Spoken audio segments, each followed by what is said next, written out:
Вы, наверное, не заметили, но в 2023 году российские власти очень озаботились решением демографических проблем. По словам Дмитрия Пескова, цитирую, «применяется целый ряд мер для того, чтобы сподвигнуть население увеличить рождаемость, но пока эти меры не дали желаемого результата». Министр здравоохранения Михаил Мурашко недавно пожаловался на российских женщин. Не хотят, мол, рожать. Заняты вместо этого зарабатыванием денег. А на днях Владимир Путин уже лично призвал поддерживать традиционные ценности, объединить силы государства, общества и религиозных конфессий с целью стимулирования рождаемости. Демографическая политика, как ее видит путинская система, неплохо бы сработала в Афганистане или Сомали. То есть в странах, где граждане давно привыкли жить в условиях перманентной войны, где стимулировать рождаемость можно буквально мешками с зерном. Семьи заведут столько детей, сколько физически смогут прокормить, или даже чуть больше. Где общество действительно религиозно, и супруги действительно могут прислушаться к доброму напутствию местного муллы. Плодитесь и размножайтесь. Но так уж получилось, что госуправление по-сомалийски плохо согласуется с современным городским обществом, которое, наверное, к неудовольствию путинской власти, но все же у нас в России есть. Городское общество 21 века, в котором дети не рассматриваются как производящая сила в поле и источник дохода, а напротив, требуют очень многих и очень долгих вложений. Просторного жилья, безопасной среды, качественной инфраструктуры, вкусной еды, финансовой стабильности. Причем на протяжении десятилетий.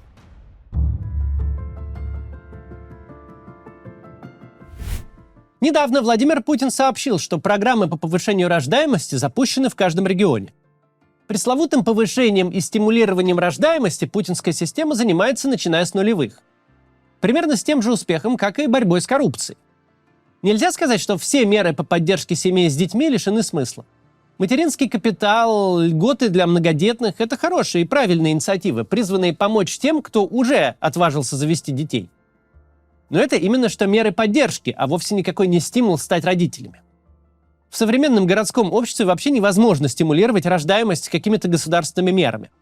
При этом можно и обязательно нужно создавать благоприятные условия, чтобы появление детей не воспринималось как прыжок в неизвестность и не становилось финансовой катастрофой.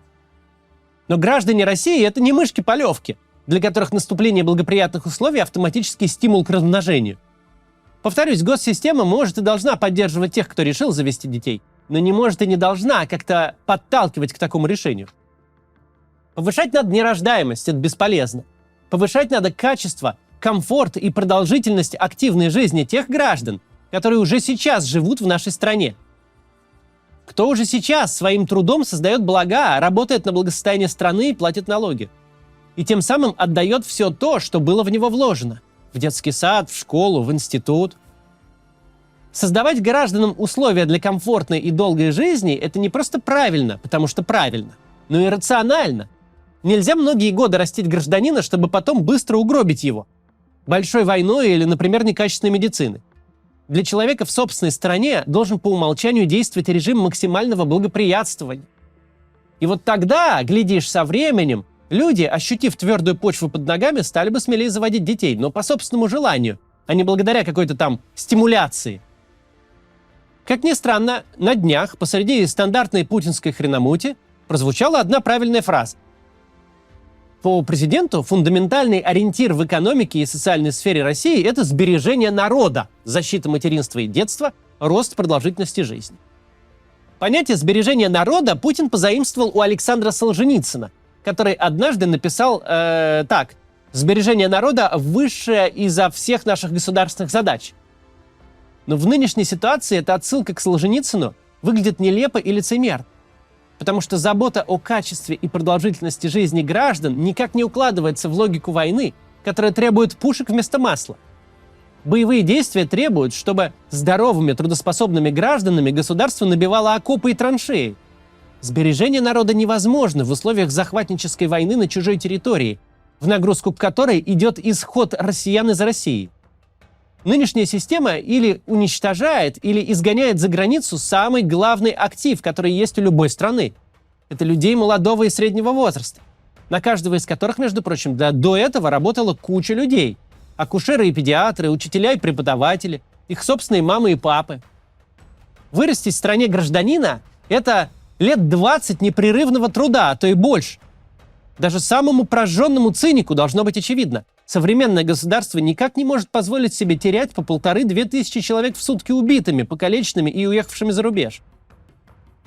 Сжечь банкноты для отопления городов было бы куда меньшим расточительством. Но путинская система одной рукой активно разбазаривает людей, а другой ищет волшебный способ сделать так, чтобы, выражаясь их языком, бабы нарожали новых. И, разумеется, не находит, потому что такого способа нет.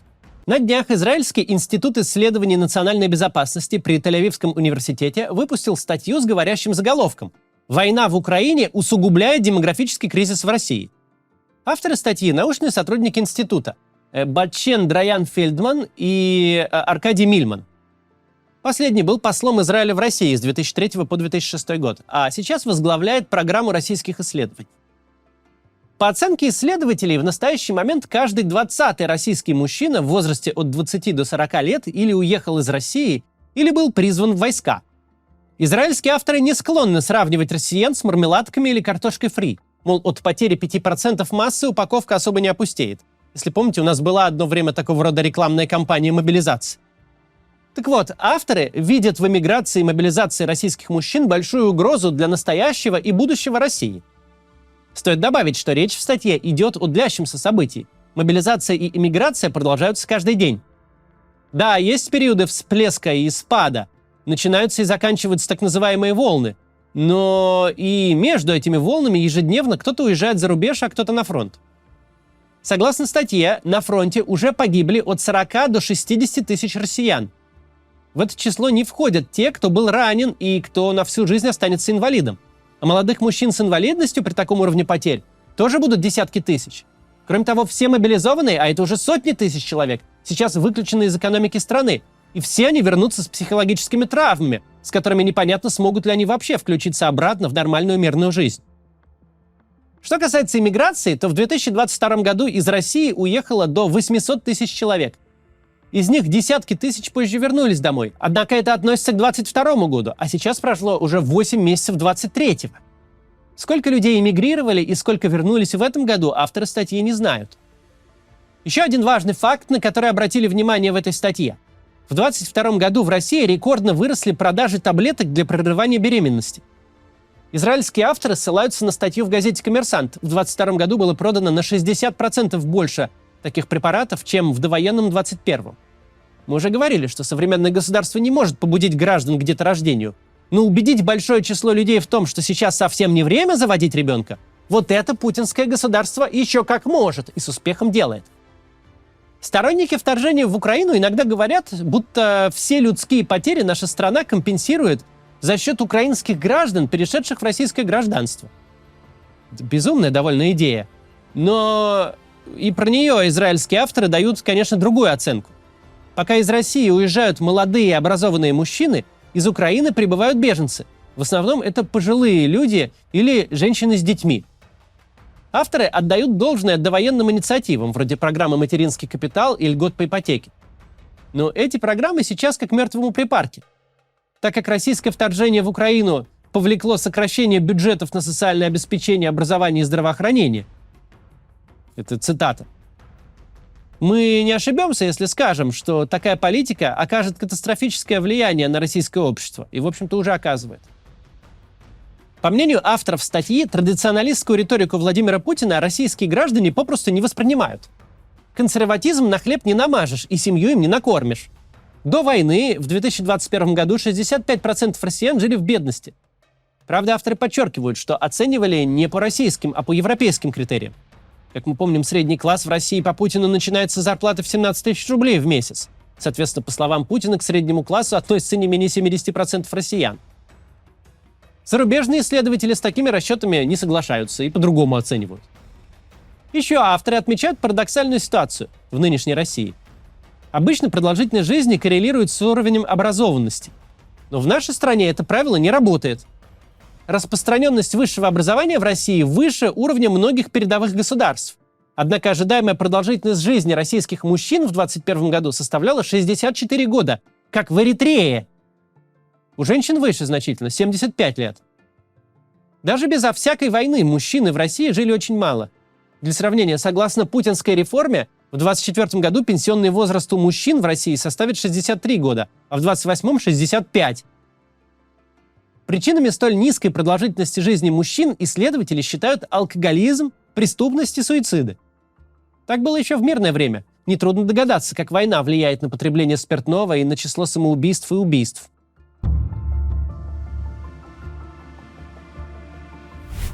Не стоит забывать, что не так давно была пандемия COVID-19. Согласно израильской статье, еще до войны Россия потеряла от пандемии до 1 миллиона своих граждан. В абсолютных числах это одни из самых высоких потерь в мире. Авторы не уточняют, поэтому добавим сами: 1 миллион человек – это так называемая избыточная смертность. К ней относятся смерти, вызванные не только самим ковидом, но и, к примеру, перегруженностью системы здравоохранения, нехваткой экипажей скорой помощи и так далее. Избыточная смертность идет в дополнение к смертности естественной, которую вообще-то никто не отменял. Кстати, благодаря российским государственным масс-медиа закрепился миф, будто бы наша страна прошла пандемию как-то особенно хорошо и безболезненно по сравнению с другими странами. Это чистой воды пропагандистский конструкт, который не то что не соотносится с объективной реальностью, а прямо ей противоречит. Если бы не война, то именно пандемия и провалившаяся борьба с нею стали бы для страны самым тяжелым демографическим последствием путинской власти. Миллион избыточных смертей – это не шутки. Масштаб потерь сравним с послевоенным голодом в СССР. Однако усилиями Путина Россия из чрезвычайно смертоносной пандемии нырнула сразу в полномасштабную войну. Причем между этими событиями не было ни малейшего временного зазора. Вполне обоснованные надежды на то, что страна вот-вот начнет восстанавливаться после коронакризиса, были разрушены утром 24 февраля. Вернемся к статье. В отличие от пандемии, которая ударила по всему населению России, вторжение в Украину бьет в первую очередь по конкретной группе российских граждан. Это трудоспособные молодые мужчины. Негативные тенденции, которые были характерны для российской демографии и раньше, резко усилились с началом войны. Авторы на этот счет однозначно пессимистичны. Война с Украиной будет иметь далеко идущие пагубные последствия. В этом ролике мы не зря вспомнили пенсионную реформу, хотя в израильской статье она никак даже не упомянута. Ровно 5 лет назад, в конце августа 2018 года, Владимир Путин, ранее переизбранный на пост президента, выступил с обращением по поводу повышения пенсионного возраста. Не какие-то зарубежные авторы или иностранные агенты, а лично Путин 5 лет назад подробно говорил про демографические ямы и про то, что в России неуклонно сокращается трудоспособное население. Целых полчаса, сделав максимально сочувственное лицо, Путин рассказывал о том, что стране перестало хватать работающих граждан, и просил отнестись к пенсионной реформе с пониманием. Нам предстоит принять трудное, непростое, но необходимое решение. Прошу вас отнестись к этому с пониманием. Спустя 1 пятилетку Путин уже не просит у нас понимания, а требует жертв. Он угробил десятки тысяч трудоспособных граждан на фронте, выдавил из страны сотни тысяч, а большинство оставшихся лишил надежд на будущее. Уже 11 месяцев в России идет мобилизация, которую Путин обещал не начинать. Мобилизованные, даже те, кто жив, кто не ранен и не свихнулся, оторваны от работы и от собственных семей. Госдума уже подготовила бюрократический фундамент для новой волны мобилизации. Сложно угадать, когда именно она стартует. Многое зависит от текущей ситуации на фронте, от сроков осеннего и весеннего призыва на службу. Ну а ключевую роль играет электоральный календарь. Непонятно, будут ли забревать в войска до выборов или начнут сразу после. Но можно не сомневаться, что если Путин проскочит выборы 2024 года, уж точно возникнут новые непростые решения, требующие, чтобы к ним отнеслись с пониманием. Отчего в России обязательно станет меньше россиян, а у оставшихся жизнь будет короче и беднее. Никакие меры по повышению рождаемости заявленной цели не достигнут и ситуацию не исправят. Пресловутое стимулирование рождаемости и в мирное это время не работает. А сейчас, в условиях войны, и подавно. Необходимо заканчивать бессмысленную войну. Не надеяться, что российские женщины снова восполнят потери, как это было во времена полуаграрного общества. А научиться уважать и беречь тех людей, которые уже сейчас живут в нашей стране.